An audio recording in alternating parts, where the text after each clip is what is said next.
Redox. Dengar nama dia je pun kadang-kadang dah boleh buat kita pening kan? Tapi jangan risau. Hari ni kita akan rungkai konsep kimia yang penting ni dengan cara yang jauh lebih mudah dengan hanya fokus pada pergerakan satu benda je, hidrogen.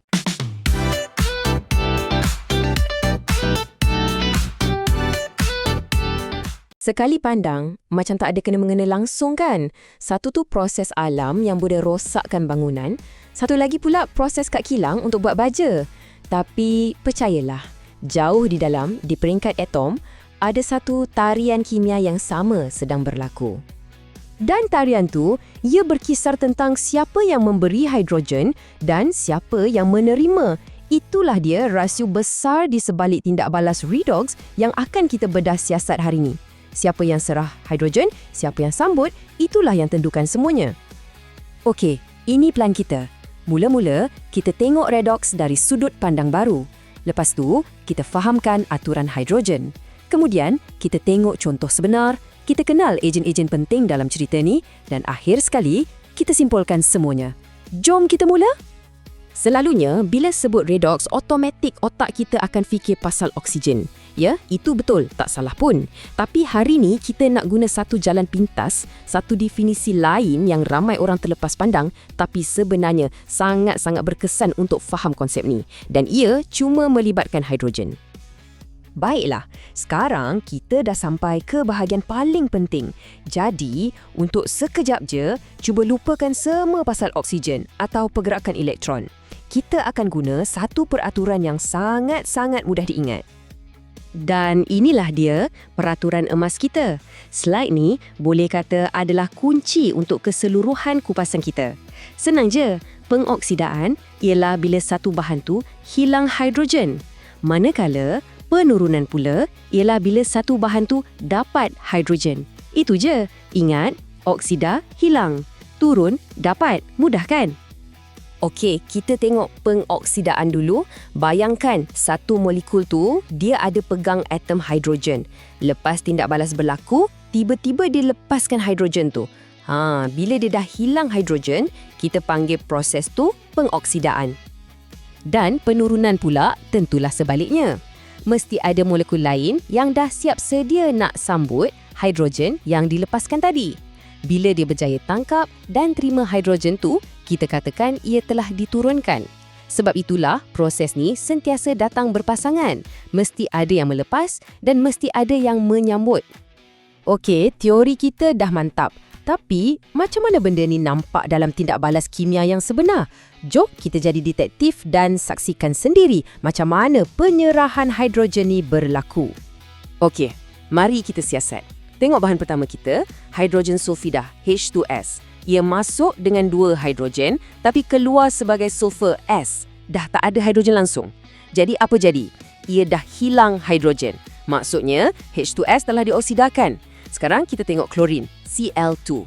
Ia masuk sorang-sorang tapi keluar sebagai HCl. Dah ada kawan hidrogen baru. Apa jadi? Ia dah dapat hidrogen. Jadi Cl2 telah diturunkan. Nampak tak? H2S dah serahkan hidrogennya kepada Cl2. Okey, setakat ni harapnya semua jelas. Sekarang, bersedia untuk satu plot twist. Dalam setiap tindak balas redox, ada watak yang kita panggil ejen.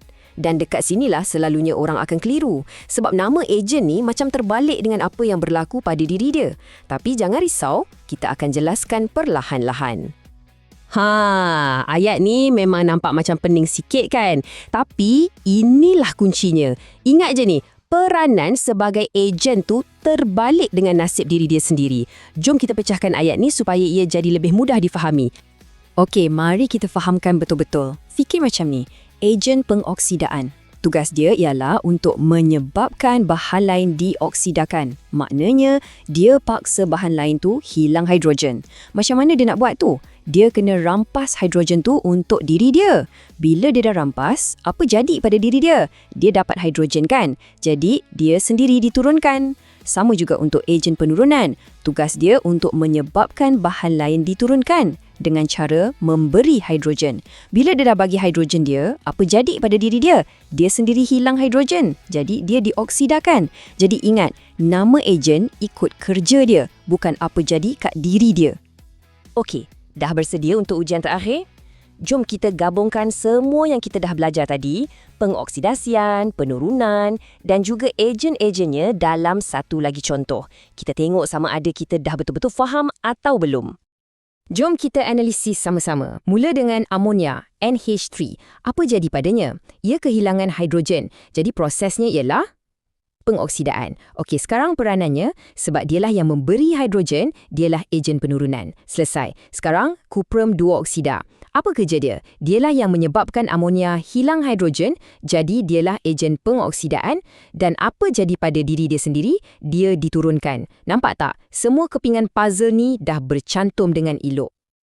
Baiklah, kita pun dah sampai ke penghujung. Apa kata kita kumpulkan semua perkara penting yang kita dah belajar hari ini dan kita masukkan dalam satu kit peralatan redox yang ringkas dan mudah dibawa ke mana-mana. Dan inilah dia 4 peraturan emas yang anda perlukan. 1. Pengoksidaan adalah kehilangan hidrogen. 2. Penurunan adalah penambahan hidrogen. 3. Ejen pengoksidaan ialah bahan yang diturunkan. Dan 4. Ejen penurunan ialah bahan yang dioksidakan. Simpan 4 ayat ni baik-baik dan anda dah kuasai satu cara yang hebat untuk faham redox. Jadi, kita dah berjaya rungkai rahsia redox melalui konsep penyerahan hidrogen. Tapi saya nak tinggalkan anda dengan satu soalan untuk difikirkan. Kalau kita guna definisi yang lebih biasa yang melibatkan oksigen tu, adakah peraturannya sama? Adakah penambahan oksigen tu pengoksidaan atau penurunan? Fikir-fikirkanlah. Jawapannya mungkin topik untuk kupasan kita yang akan datang.